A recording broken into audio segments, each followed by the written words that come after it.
Hello everyone. Last લેક્ચરમાં આપણે chapter number 4 ગતિમાન વિદ્યુત ભારો અને ચુંબકત્વ પર આધારિત દાખલાઓની ચર્ચાઓ કરી. આજે આપણે થિયરીની ચર્ચાઓ કરીશું અને સાથે સાથે એના પર આધારિત દાખલાની પણ આપણે ચર્ચા કરીએ. સૌપ્રથમ બે સમાંતર વિદ્યુત પ્રવાહ ધારિત તાર વચ્ચે લાગતા બળનું સમીકરણ મેળવીએ. હવે અહીં જે આકૃતિ આપેલી છે એ આકૃતિને પહેલા સમજી લઈએ. અહીં બે સમાંતર અને વિદ્યુત પ્રવાહ ધારિત તાર આપેલા હોય તો એની વચ્ચે લાગતું જે ચુંબકીય બળ કેટલું હોય તે શોધવાનું છે. તમે અહીં જોઈ શકો છો કે આ એક વાહક તાર છે જેને એ તાર કહીશું અને બીજો એક આ વાહક તાર છે એને આપણે બી કહીશું. આ બંને વાહક તાર વચ્ચેનું લંબ અંતર અથવા તો આપણે કહીએ તો બેની વચ્ચેનું અંતર ડી જેટલું છે. આ બંને લાંબા તારો છે, અતિ લાંબા તારો છે અને આ બંને તારોમાંથી અનુક્રમે વિદ્યુત પ્રવાહની વાત કરીએ તો અહીં IA અને અહીં IB જેટલો વિદ્યુત પ્રવાહ પસાર થાય છે, જેની દિશા આપણે આકૃતિમાં દર્શાવેલ છે. તમે જોઈ શકો છો કે એક જ દિશામાં અહીં વિદ્યુત પ્રવાહનું વહન થઈ રહ્યું છે. હવે ધારો કે આપણે આ જે વિદ્યુત પ્રવાહ છે એમાંથી IA જેટલા વિદ્યુત પ્રવાહને લીધે ઉદ્ભવતું જે ચુંબકીય ક્ષેત્ર જ્યારે આ તાર પાસે આપણે મેળવીએ ત્યારે એ બી તાર પર, એટલે કે આ વાહક બી છે એ વાહક બી પર દરેક બિંદુએ સમાન ચુંબકીય ક્ષેત્ર મળશે, જેને ધારો કે આપણે અહીં બી એ કહીશું. અને એની દિશા જો આપણે જમણા હાથના અંગૂઠાની દિશામાં ના નિયમ પ્રમાણે જો વિચારીએ, જમણા હાથના અંગૂઠાના નિયમ મુજબ જો વિચારીએ તો અહીં આકૃતિમાં દર્શાવ્યા મુજબ આ જે આપણા પાસે જે વાહક બી છે એ બી પાસે એની નીચેની તરફ હશે. હવે જો આપણે એના માટે આપણે જમણા હાથના અંગૂઠાને જો અહીં આ જગ્યા ઉપર વિદ્યુત પ્રવાહ એટલે કે આ દિશામાં રાખીએ અને આંગળીઓ જ્યારે અહીં મૂકીએ તો એની દિશા તો અહીં બી એ ની દિશા એટલે કે આ નીચે તરફ હશે, જે આ જે તાર છે એને લંબ રૂપે બતાવેલ છે. હવે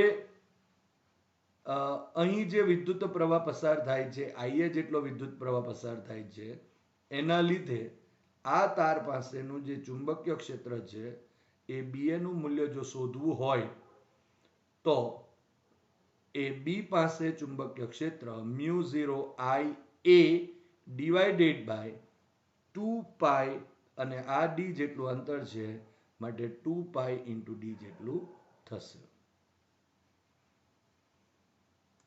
હવે આ જે ચુંબકીય ક્ષેત્ર છે એ ચુંબકીય ક્ષેત્રની અંદર આ વિદ્યુત પ્રવાહ ધારિત અહીં તાર છે બી અને તેથી એના ઉપર બળ લાગશે અને એ બળની દિશા આપણે અહીંયા જો ધારો કે આઈ બી દિશા જો આપણે આ દર્શાવીએ અને જો બીની દિશા જો આમ હોય તો F is equal to IL cross B સૂત્ર મુજબ આપણે કહી શકાય કે એ બળની દિશા એ અહીં એફ બી એ એટલે કે વાહક તાર એ તરફની દિશામાં હશે અને આ જે વાહક બી છે એને લંબ રૂપે હશે.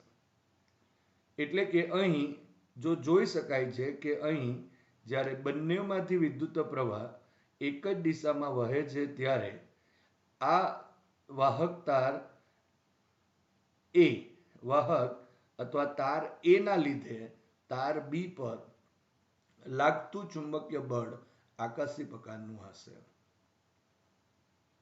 અહીં BA નું મૂલ્ય BA is equal to μ0 IA divided by 2 × d, જેને આપણે સમીકરણ નંબર અહીં 1 કહી દઈએ.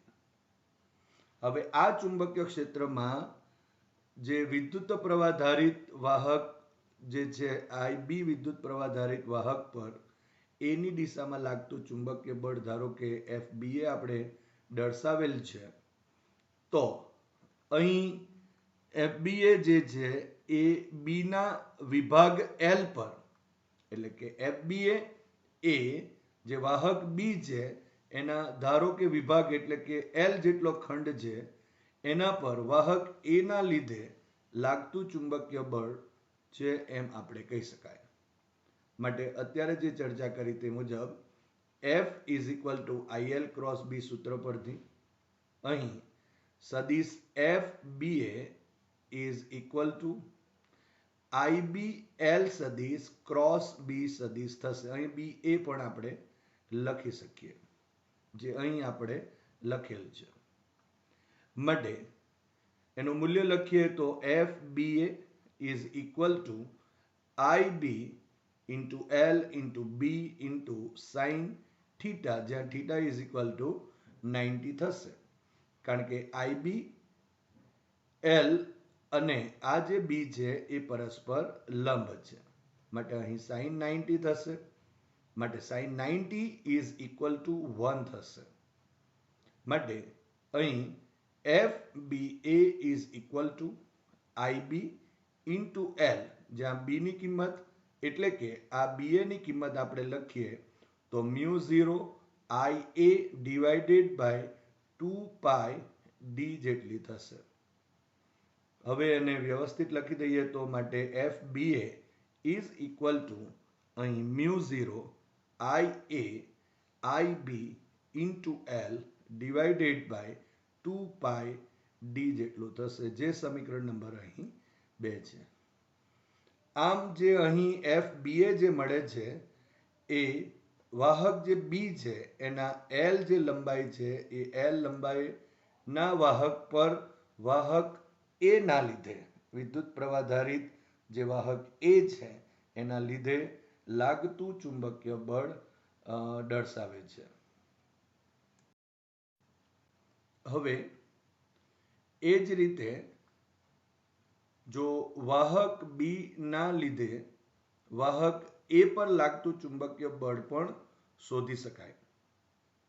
અને આમ વાહક A ના જો ધારો કે વિભાગ L પર એ વાહક B વડે લાગતું જે બળ છે એને FBA વડે દર્શાવી શકાય. પરંતુ આ જે FBA છે એનું મૂલ્ય FAB નું જે મૂલ્ય છે એ મૂલ્ય એ FBA જેટલું જ હશે.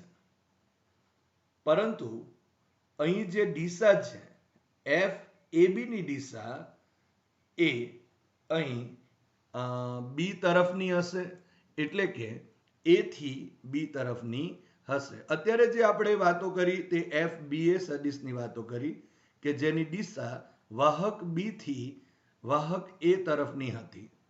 જ્યારે આપણે અહીં વાહક A ના વિભાગ L પર વાહક B વડે લાગતું બળ જો FAB શોધીએ તો એની દિશા એ B તરફની હશે અને એનું મૂલ્ય જેટલું FBA નું છે એટલું જ મળશે.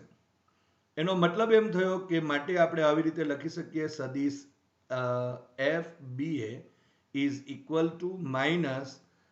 અહીં FAB સદિશ થશે. એટલે કે બંનેના મૂલ્યો સરખા પરંતુ પરસ્પર વિરુદ્ધ દિશામાં છે, જે આપણે જાણીએ છીએ કે ન્યૂટનના ગતિના ત્રીજા નિયમ જેવું જ છે.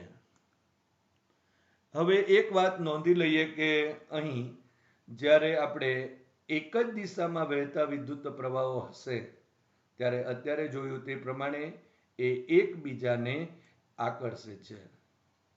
પરંતુ જ્યારે બંને વાહક જે તારો છે એ વાહકમાંથી જ્યારે વિરુદ્ધ દિશામાં જો વિદ્યુત પ્રવાહ વહેતા હશે તો એ વિદ્યુત પ્રવાહો એકબીજાને અપાકર્ષે છે એમ કહી શકાય. તો આ એક અગત્યની બાબત થઈ. આમ આપણે કહી શકાય કે સમાંતર વિદ્યુત પ્રવાહો જે છે એ આકર્ષી બળ અને પ્રતિ સમાંતર વિદ્યુત પ્રવાહો અપાકર્ષી હોય છે એમ આપણે કહી શકાય. હવે બે સુરેખ સમાંતર વિદ્યુત પ્રવાહ ધારિત તારની એકમ લંબાઈ દીઠ લાગતા બળનું સમીકરણ લખી તેના પરથી એમ્પિયર એ ની વ્યાખ્યા આપો. હવે અત્યારે જે આપણે થિયરી જોઈ એમાં આપણે જોયું કે એલ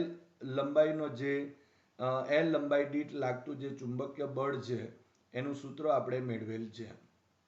તો જો ધારો કે બે લાંબા અને સમાંતર વિદ્યુત પ્રવાહ ધારિત વાહકો ધારો કે એ અને બી હોય અને એમની વચ્ચેનું અંતર ધારો કે સ્મોલ ડી જેટલું હોય અને એમાંથી જો વિદ્યુત પ્રવાહ અનુક્રમે આઈ એ અને જો આઈ બી પસાર થતો હોય તો જે તાર એ છે એટલે કે વિદ્યુત પ્રવાહ ધારિત તાર એ ના લીધે તાર બી ની એલ લંબાઈ દીઠ જે લાગતું ચુંબકીય બળ F B A is equal to mu 0 IA IB into L divided by 2 pi D જેટલું થશે.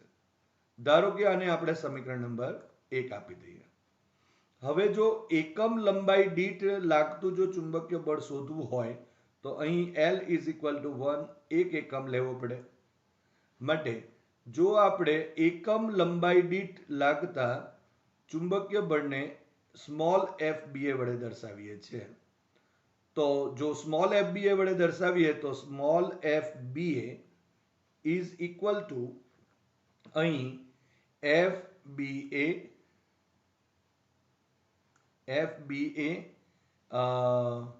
divided by L so is equal to અહીં mu 0 IA IB divided by 2 pi d જેટલું થશે. અહીં તમે જોઈ શકો છો જે આ L છે અહીં જે આ L છે એ L ને આપણે છેદમાં અહીંયા લઈ આવીએ તો અહીં F B A divided by L થશે જેને આપણે સ્મોલ એફ બી એ વડે દર્શાવીએ છીએ. એનો અર્થ એકમ લંબાઈ દીઠ લાગતું જે ચુંબકીય બળ છે એ ઇઝ ઇક્વલ ટુ અહીં રહી જશે mu 0 IA IB divided by 2 pi D જેટલું રહેશે જેને આપણે સમીકરણ નંબર અહીં 2 કહીશું.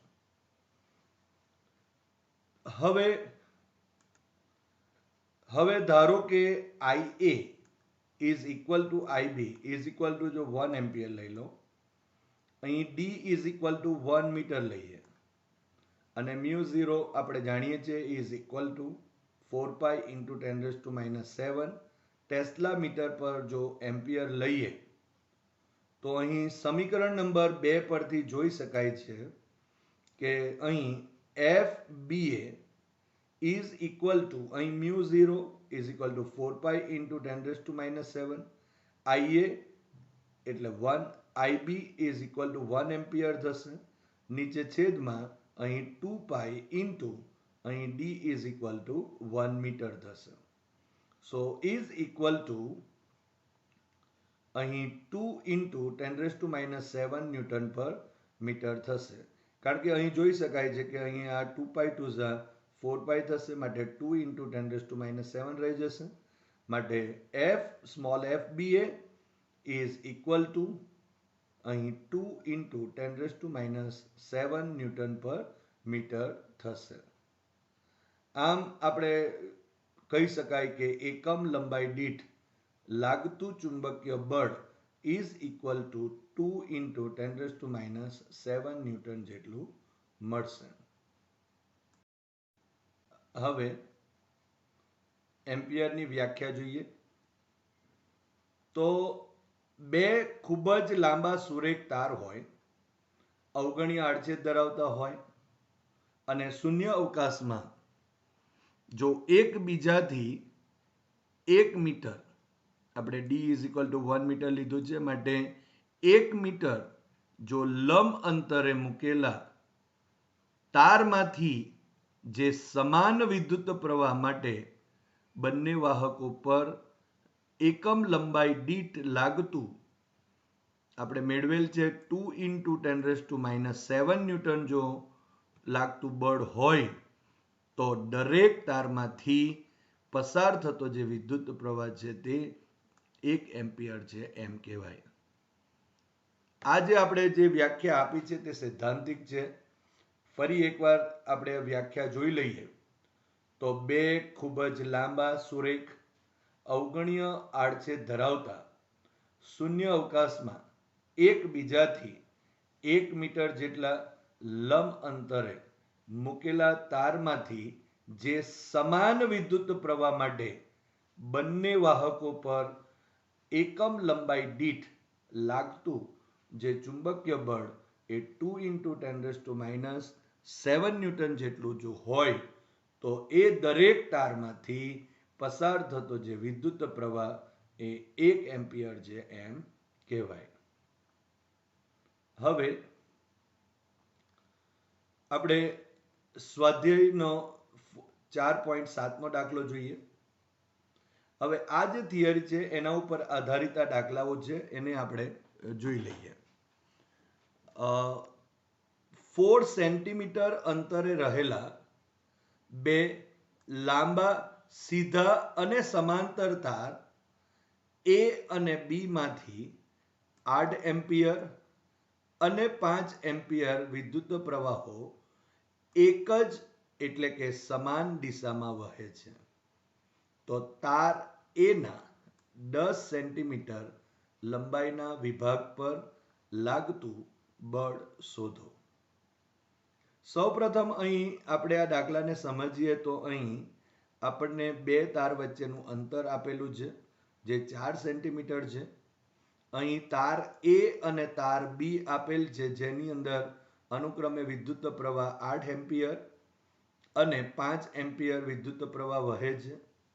અને તાર એના જે 10 સેન્ટીમીટર લંબાઈનો જે વિભાગ છે એના પર લાગતું જે ચુંબકીય બળ શોધવાનું છે. પહેલા આકૃતિ સમજી લઈએ તો અહીં આકૃતિમાં આ જે પહેલી જે આકૃતિ છે એને આપણે 1 એટલે કે આ એ તાર માટે કહીશું અને બીજી જે આકૃતિ છે એને આપણે આઈ બી તાર કહીશું અને એમાંથી I2 જેટલો વિદ્યુત પ્રવાહ પસાર થાય છે. હવે આ જે I2 જેટલો વિદ્યુત પ્રવાહ પસાર થાય છે એના લીધે આ જે તાર એ છે એ પાસે અહીં ઉદ્ભવતું જે ચુંબકીય ક્ષેત્ર છે એની દિશા તમે જોઈ શકો છો પુસ્તકના પાનની બહાર તરફ આવતી દિશામાં છે અને અહીં વિદ્યુત પ્રવાહ આ રીતે આ દિશામાં વહે છે. માટે અહીં જો આપણે કહેવું હોય તો એના ઉપર લાગતું જે બળ છે બંનેમાં પ્રવાહની દિશા એક જ છે, સમાંતર છે અને એક જ દિશામાં વિદ્યુત પ્રવાહ વહે છે. એટલે તાર આ જે બે છે એટલે કે બી તારને લીધે તાર એ પર બળ લાગશે અને તે પણ આકર્ષી પ્રકારનું બળ હશે કારણ કે અહીં વિદ્યુત પ્રવાહની દિશા એક જ છે.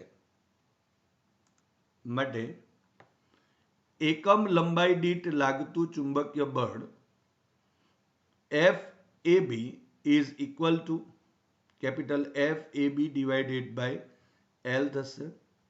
So is equal to mu0 I1 I2 divided by 2 pi d જેટલું થાય. હવે સૌપ્રથમ આપણે આપેલ માહિતી નોંધી લઈએ તો અહીં mu0 is equal to 4 pi into 10⁻⁷ tesla metre પર એમ્પિયર થશે. I1 is equal to 8 ampere, I2 is equal to 5 ampere અને બંને તારો વચ્ચેનું અંતર એ 4 સેન્ટીમીટર છે એટલે કે 4 into 10⁻² મીટર જેટલું થશે. હવે આ બધી કિંમતો અહીં સૂત્રમાં મૂકીએ તો mu0 એટલે 4 pi into 10⁻⁷ અહીં ટેસ્લા મીટર પર ampere, I1 is equal to 8 ampere I2 is equal two 5 ampere, અહીં 2 પાઈ તેમનું તેમ છે, ઇન્ટુ અહીં D is equal to 4 into 10⁻² થશે. માટે અહીં જો આપણે 2 પાઈ ટુ ઝા 4 પાઈ થશે, માટે 2 થશે અહીં, અને અહીંયા 4 ઇન્ટુ 2 ઇઝ ઇક્વલ ટુ 8 થશે. માટે અહીં જો આપણે વિચારીએ તો અહીં 2 થઈ જશે. હવે આ જે 10⁻² છે એને આપણે અંશમાં લઈ જઈએ તો 10⁻² થશે. આ 5 ઇન્ટુ 2 ઇઝ ઇક્વલ ટુ 10, સો 10⁻1 થયું. આ 10⁻7 તેમનું તેમ છે, અને અહીં 2 રહેશે. માટે F A B is equal to 2 into 10⁻7 into 10⁻1 into 10⁻2 થશે. માટે અહીં 10⁻7 છે, અહીં 10⁻3 થશે, માટે અહીં 10⁻4 બાકી રહેશે. માટે F A B is equal to 2 into 10⁻4 newton પર મીટર થશે.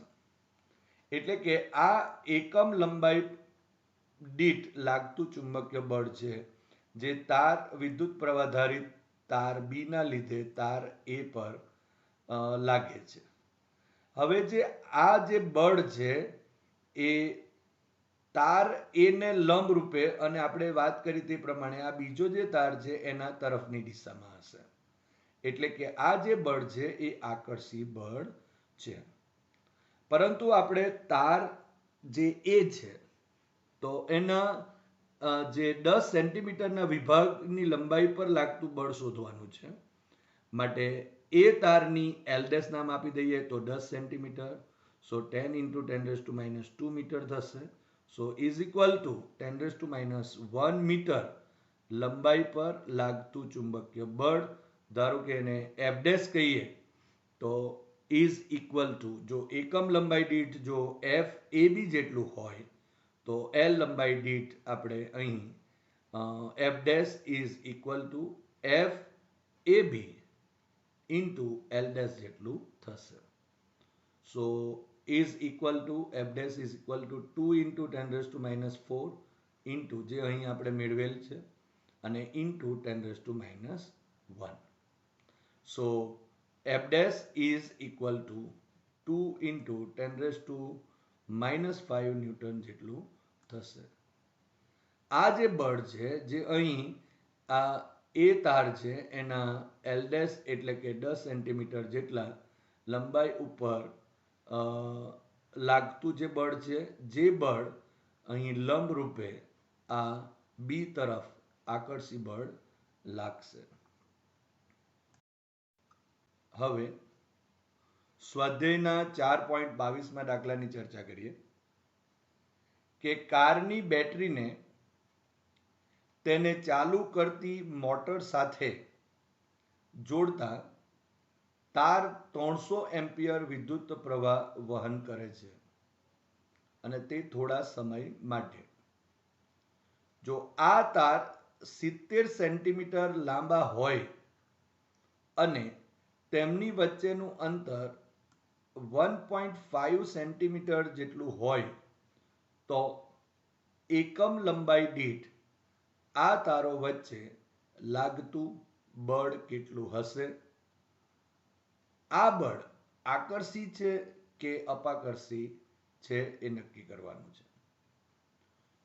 તો આપણે જાણીએ છીએ કે જ્યારે કારની બેટરીને તેને ચાલુ કરવા જોડેલા તાર હોય, એ તારોમાં વિરુદ્ધ દિશામાં પ્રવાહ વહે છે, અને તેથી બંને તારો વચ્ચે અપાકર્ષણ બળ લાગે છે. આગળના દાખલાની અંદર આપણે ચર્ચા કરી કે જો વિદ્યુત પ્રવાહો એક જ દિશામાં હોય તો એમની વચ્ચે આકર્ષી બળ લાગે છે. અહીં જે તારમાંથી પસાર થતો જે વિદ્યુત પ્રવાહ છે તે વિરુદ્ધ દિશામાં હોય છે, અને તેથી અહીં અપાકર્ષી બળ લાગશે. માટે બંને તારો વચ્ચે લાગતું જે અપાકર્ષી બળ, જો એલ લંબાઈ માટે જો વિચારીએ તો અહીં F is equal to μ0 I1 I2 L divided by 2 pi D જેટલું થશે. માટે અહીં જો આપણે લખીએ તો તારની એકમ લંબાઈ દીઠ લાગતું જે ચુંબકીય બળ એ small F is equal to capital F divided by L થશે. આને છેદમાં લઈ લઈએ માટે એફ બાય એલ માટે એકમ લંબાઈ દીઠ લાગતું ચુંબકીય બળ મળશે. માટે small F is equal to અહીં મ્યુ 0 I1 I2 અને ડિવાઇડેડ બાય 2 પાઈ ડી જેટલું રહેશે.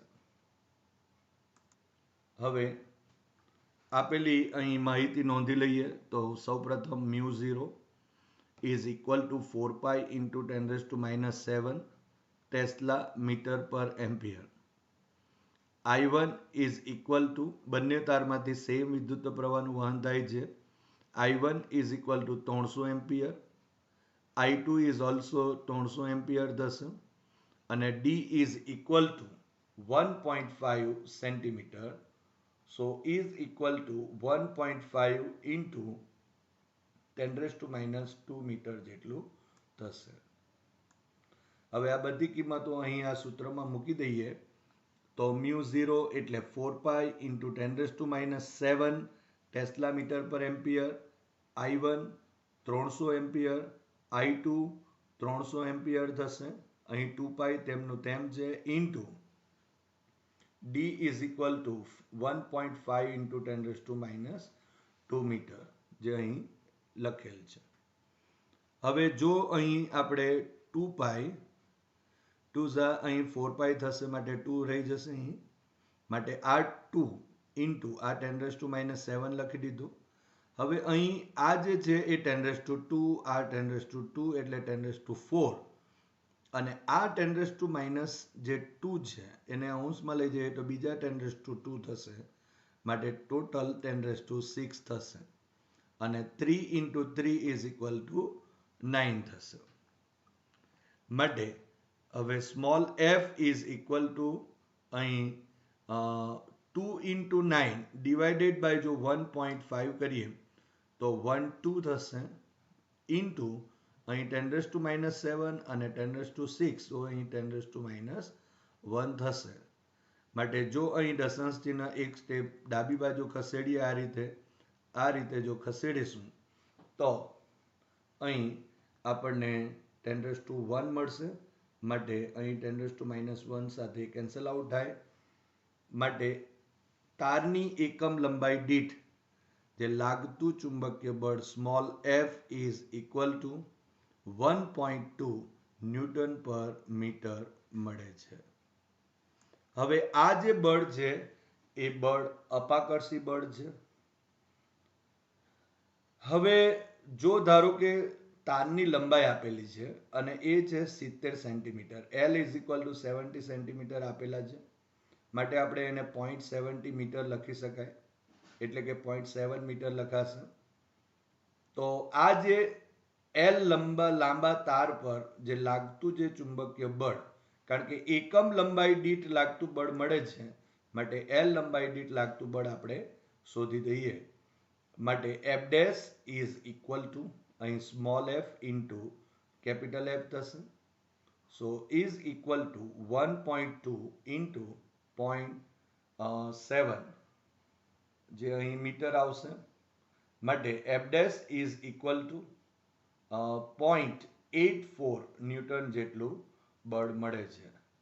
તો આ જે 70 સેન્ટીમીટર અથવા તો L લંબાઈ ઉપરના લાંબા તાર પર લાગતું જે ચુંબકીય બળ છે એ F dash is equal to 0.84 newton જેટલું હશે અને એ બળ અપાકર્ષી પ્રકારનું હશે.